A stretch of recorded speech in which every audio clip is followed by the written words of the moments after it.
Halo, Assalamualaikum warahmatullahi wabarakatuh. Materi yang akan dibahas kali ini yaitu pembuktian tak langsung dalam logika matematika. Pembuktian tidak langsung adalah suatu pembuktian pernyataan matematika dengan mengubah susunan kalimat.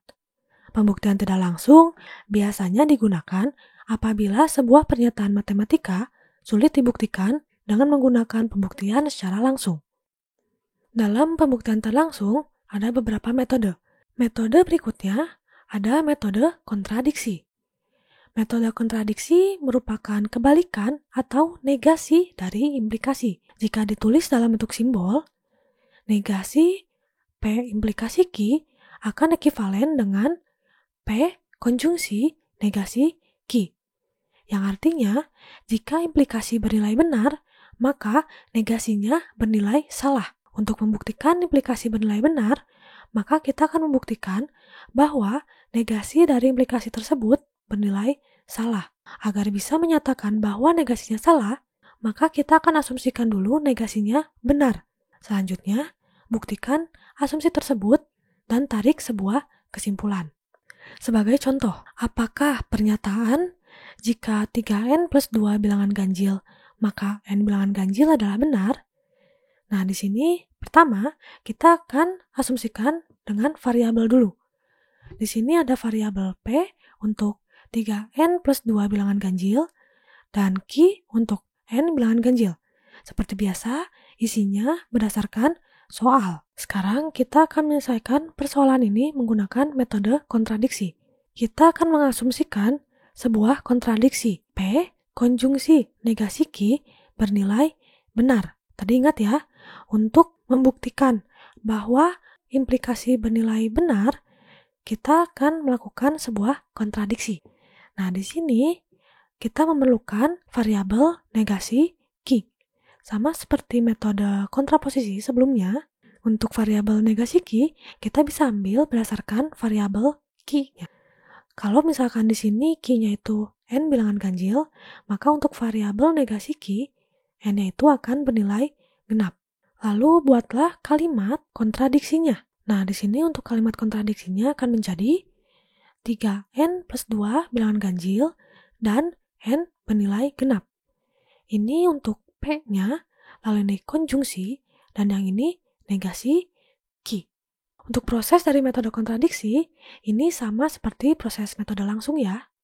Sekarang kita akan coba selesaikan soalnya. Berdasarkan asumsi dari kontradiksi ini, kita akan menganggap negasi Q ini bernilai benar. Negasi Q ini isinya n bilangan genap. Maka n ini akan kita ubah bentuknya menjadi bentuk umum bilangan genap, yaitu 2K. Lalu kita lihat P-nya.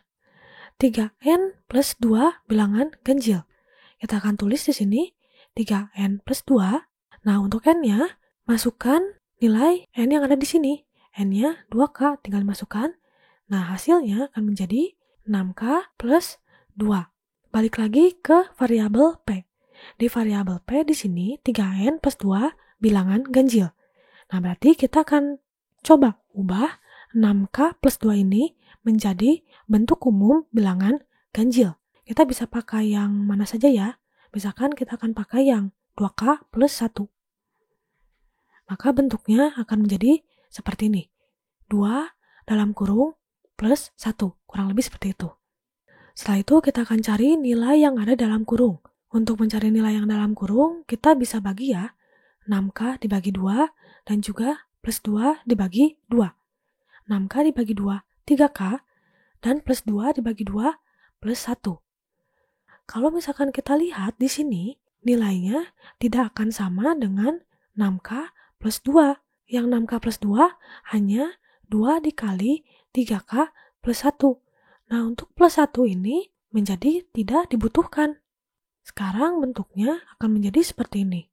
2 dalam kurung. Kalau untuk bentuk 2 dalam kurung ini bentuknya akan mirip seperti bentuk umum bilangan genap ya. Sekarang kita akan coba ubah dulu nilai 3K plus 1 ini atau nilai yang dalam kurung ini menjadi variabel lain. Misalkan M. Hasilnya kan 2M. Di sini hasilnya malah menjadi bentuk umum bilangan genap. Sehingga 3N plus 2 ini akan menghasilkan bilangan genap, bukan bilangan ganjil.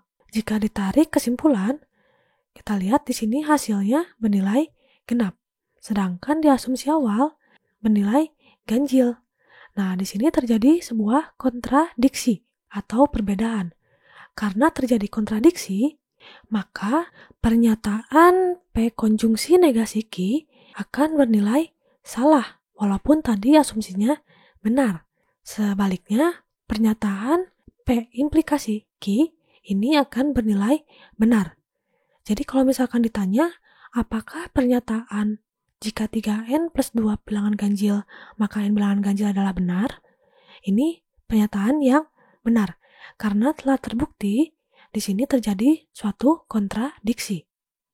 Contoh berikutnya, apakah pernyataan jika 5A plus 2 bilangan ganjil, maka A bilangan genap adalah benar? Nah, langkah-langkahnya sama ya seperti tadi. Kita misalkan dulu beberapa variabel. Untuk variabel P, isinya 5A plus 2 bilangan ganjil, dan Q, A bilangan genap. Isinya berdasarkan dari soal ya. Lalu, pada metode kontradiksi, kita membutuhkan yang namanya negasi Q. Karena bentuk dari kontradiksi sendiri, P konjungsi negasi Q. P-nya sudah ada, tinggal negasi Q-nya yang belum ada. Di sini untuk negasi Q berdasarkan variabel Q-nya ya. Kalau variabel Q-nya di sini bilangan genap, maka negasinya adalah bilangan ganjil. Kita akan anggap negasi Q ini bernilai benar, A bilangan ganjil. Maka A akan diubah bentuknya menjadi bentuk umum bilangan ganjil. Kita bisa pakai yang mana saja. Misalkan di sini saya akan pakai 2K min 1. Setelah itu kita lihat variabel P. Di variabel P ini ada 5A plus 2. Kita tulis 5A plus 2. Untuk A-nya sendiri 2K min 1. Tinggal dimasukkan saja. Nah, ini plus 2-nya tetap ya. Lalu kita hitung. 5 dikali 2K 10K. Lalu 5 dikali min 1 yaitu min 5. Plus 2-nya bisa turun. Masih bisa dihitung ya. Ini menjadi 10K min 3. Kita kembali lagi ke variabel P. Pada variabel P di sini 5A plus 2 bilangan ganjil. Maka kita akan coba ubah 10K min 3 ini menjadi bilangan ganjil. Nah, untuk menjadi bilangan ganjil di sini karena ada min ya, kita akan coba pakai bentuk 2K min 1. Berarti kalau misalkan pingin ada min 1-nya, kita bisa jabarkan dulu ya. Seperti ini, min 1-nya dulu. Berarti kalau min 1 berarti ini ada perubahan ya, menjadi 10K. Nah, di sini ada min 2, min 1.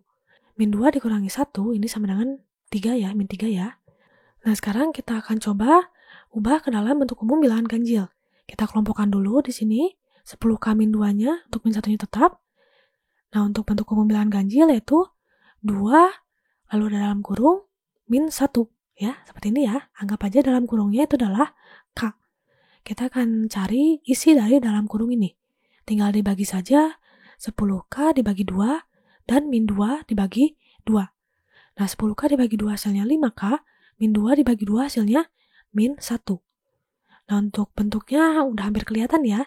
Dia hampir menyerupai bentuk umum bilangan ganjil. Anggap yang ada dalam kurung ini, kita ganti variabelnya menjadi M. Nah, maka bentuknya akan menjadi 2M min 1. Kita balik lagi ke variabel P.